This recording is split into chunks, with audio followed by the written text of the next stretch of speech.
안녕하세요 여러분, 집밥 연진입니다. 저는 2주 전에 둘째를 낳고 지금은 집으로 돌아왔습니다.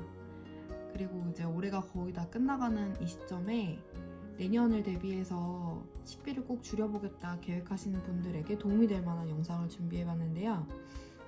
제가 올해 연초보다 40% 정도 식비를 줄인 걸 볼 수가 있었어요. 어떻게 40%까지 줄일 수 있었는지 여러분들께 이 영상이 꼭 도움이 되었으면 좋겠습니다. 먼저 첫 번째로 하셔야 되는 단계는 월 식비를 정하는 거예요. 이게 있고 없고가 굉장히 큰 차이가 있어요.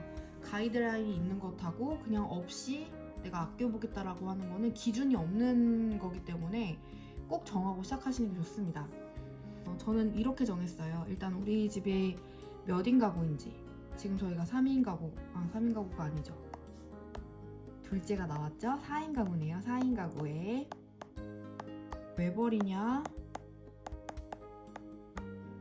또 맞벌이냐 여부가 되게 중요해요. 그리고 하루에 집에서 먹는 끼 개수가 몇 개이냐.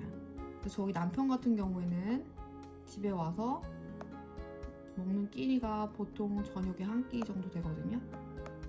전 집에 있으니까 2끼, 그리고 저희 집 조그만 꼬맹이는 한 끼 먹어요. 그래서 이렇게 끼니 수와 외벌이 맞벌이 몇 인 가구인지를 먼저 살펴보시고요. 이렇게 했을 때 저는 어떻게 했냐면 50만 원이라는 예산을 가지고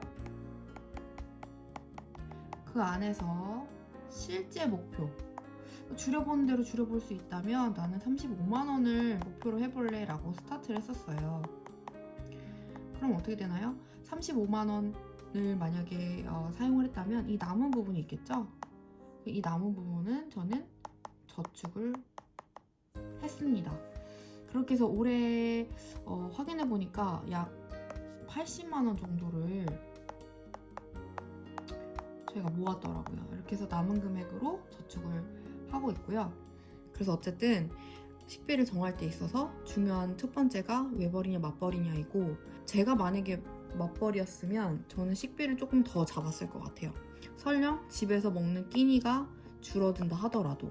왜냐하면 집에서 집 밥을 해줄 수 있는 사람이 있어야 이게 또 가능한 얘기고, 그래서 오히려 맞벌이를 하시는 분들은 뭐 외식 횟수도 너무 타이트하게 잡지 마시고 밀키트라던가 외식 배달을 약간은 여유있게 잡으시는 게 좋을 것 같아요. 아니면은 바로 데워서 먹을 수 있는 간편식, 냉동식품 이런 걸 조금 더 구비해 주시면 그것도 도움이 되는 방법입니다. 식비 목표에 대한 가이드라인을 살짝 드리자면, 일단 2인 가구의 신혼부부다. 2인 가구의 신혼부부고 맞벌이 하고 있고 저녁에 한 끼씩 해서 총 2끼를 집에서 같이 먹는다고 하면 월 40만 원에서 45만 원 정도가 너무 애쓰지 않고, 그렇다고 너무 방치하지도 않고 적당한 노력으로 이룰 수 있는 식비 목표였던 것 같아요. 맞벌이냐 아니냐 여부가 일단 가장 중요한 부분이고요. 그리고 여기에서 추가로 몇 인이 3인이냐 4인이냐 이걸 따져보면서 식비 목표를 정하시면 좋은데요. 그런데 사실 가장 베스트 방법은 뭐냐면 가계부 써보는 겁니다. 최소 2달에서 3달 정도 써보고, 카드값이 왜 100만 원이 넘게 나온 거야 이렇게 말을 하고 있을 게 아니고, 우리가 식비를 이번에 90만 원이나 썼구나, 와 정신이 나갔나 봐, 일주일에 외식을 3-4번 하니까 이런 일이 있구나, 우리 다시 조금 절약해보자, 좀 줄여서 한 번으로 좀 줄여보고 나머지는 집밥으로 하는데 너무 힘들면 일단 밀키트도 활용을 해보자.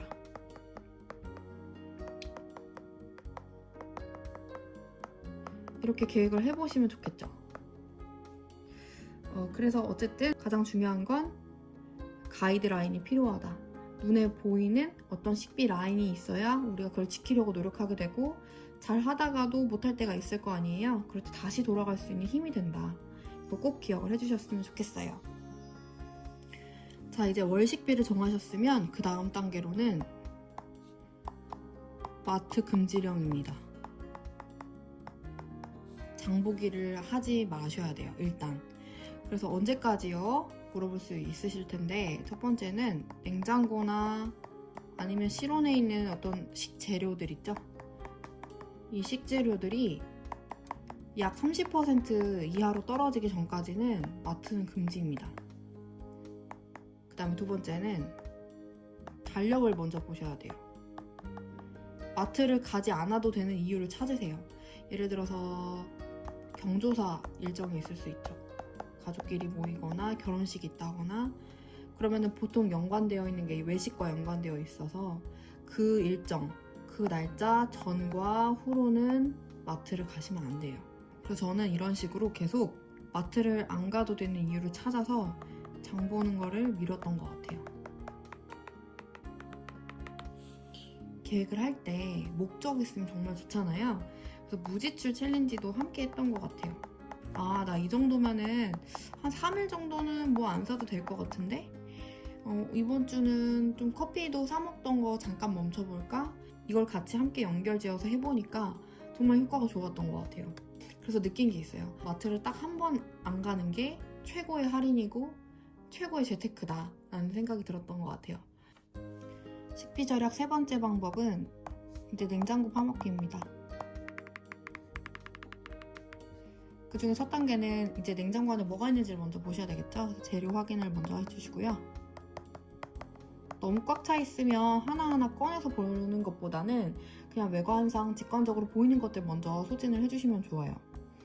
그리고 이 재료를 토대로 묶어서 이거를 검색을 한번 해보세요. 재료 검색. 그러면 해먹을 수 있는 요리들에 대한 레시피가 굉장히 많아요. 그래서 그걸 토대로 일주일 동안 무얼 해먹을지 요리를 리스트를 짜시면 돼요. 근데 이때 이제 종류는 4-5가지 정도로 추리시는 게 좋고요. 저 같은 경우는 요일마다 뭐 딱딱딱딱 이거 먹어야지라고 계획하지 않고 그냥 이렇게 크게 놓고 오늘은 이거, 내일은 이거 이런 식으로 그냥 하나하나 그때그때 먹고 싶은 거를 해결하는 편인 것 같아요. 그리고 생각보다 이제 놓치기 쉬운 게 실온 식재료예요. 당연히 냉장고 파먹기이긴 한데 냉장에 있는 거 먼저 우선으로 소진하시고 그 다음에 냉동에 있는 거 소진해 주시고 그 다음에 실온에 있는 거 소진을 해주시는데요. 실온에 있는 거는 예를 들어서 김, 미역, 당면, 면 종류, 가루 종류 이런 것들이 있죠. 그래서 이런 거랑 연결지어서 리스트 짤 때 활용하시면 좋겠습니다. 근데 이제 좀 주의하셔야 되는 부분은 뭐냐면 요리 하다가도 꼭 완벽하게 하려고 하시는 분들이 계시는데요. 이 요리는요, 그냥 집에 있는 대로 해먹는 거예요. 구색을 따지지 않고 있는 대로 해먹는 게 핵심 포인트라고 보시면 됩니다. 그리고 5번째는 저는 그 일회용 소스 있잖아요. 그런 것들도 활용을 많이 했던 것 같아요. 소스를 활용해서 요리가 생각이 잘 안 나요 라고 하시면 이 소스를 보면 조금 떠오를 때가 있거든요. 그래서 돈가스 소스로 오므라이스도 해먹었고 그 다음에 와사비 간장이 있어가지고 그걸로 마야김밥도 해먹었고 장어 찍어 먹는 소스가 있었는데 그거 가지고 전 두부조림도 해먹었고 그래서 여기서 약간 힌트를 많이 얻을 수 있었던 것 같아요. 그리고 생각보다 소스가 부피가 크고 소진이 늦고 종류는 많고 이래서 부피 차지가 진짜 심하잖아요. 그래서 요거랑 연결지어서 하시면 소스도 자연스럽게 부피가 줄어들 수 있지 않을까 생각이 들어요. 4번째 방법은 냉장고 정리입니다. 앞선 3가지 단계가 이루어져야지 냉장고 정리가 가능하고요. 그중에 첫 번째는 냉장고에 들어있는 재료들마다 자리를 정해주는 건데요. 분류가 1번입니다. 냉장고 안이 분류가 잘 되어 있으면 어떤 것을 찾기가 쉽고 한눈에 보기가 쉬워서 이렇게 도태되는 물건들이 없어진다고 보시면 되고요. 2번째는 모든 재료가 잘 보이게 해야 돼요. 그러려면 일단 많이 쓰고 있는 게 뭐가 있나요? 검은 봉투. 검은 봉투, 띠. 그리고 투명 용기. 이거 잘 활용하시면 안에 내용물이 잘 보이겠죠? 그래서 저는 이 반찬통을 서서히 조금씩 유리용기, 그 다음에 뭐 플라스틱이라 하더라도 좀 안에가 보이는 것들로 많이 바꿔서 자꾸 제 눈으로 인식할 수 있게끔 했던 것 같고요. 그런데 이러한 과정이 사실 가장 간편해야 되고 계속 할 수 있어야 된다는 게 중요하다고 생각해요. 그런 면에서 제가 안 하는 게 몇 가지가 있는데요. 저는 이렇게 화려한 보관 용기? 그거는 필요하다고, 지금 당장 필요하다고 생각하진 않아요. 그리고 각진 정리 자신 없어요. 그리고 또 꼼꼼한 라벨링도 좀 번거롭게 느껴질 때가 많아요. 그래서 이런 것들은 사실 지금은 하고 있지 않고요. 특히 보관 용기에 대한 고민을 좀 했던 때가 있긴 있는데, 광고가 막 되게 많잖아요. 요즘에 좋은 것도 많이 나오고 하는데, 식비 절약을 도와준다는 이유로 뭔가 식재료를 계속 적재하게 만드는 역할을 하는 것 같아요. 계속 쌓아놓으라고 말하는 것 같아요. 사실 목표는 계속 비워주는 게 최고의 방법이거든요. 그때 먹을 거를 그때 상하지 않게 해서 건강하게 잘 해먹는 게 중요한데, 그런 거에 별로 도움이 된다고 지금까지는 느끼지 않고 있어요.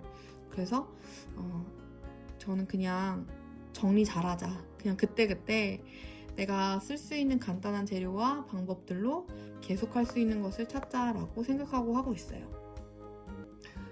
지금까지 4가지 방법 설명을 드렸는데, 첫 번째는 식비 정하기.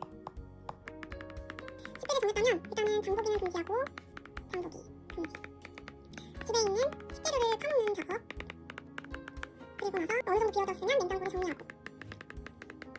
이런 순환을 잘 이어나가다가 이제 진짜 먹을 게 없다라고 할 때가 올 거잖아요. 그럴 때 장 보러 가기 직전에 제가 하는 게 하나가 더 있는데, 그게 바로 궁극의 냉파입니다.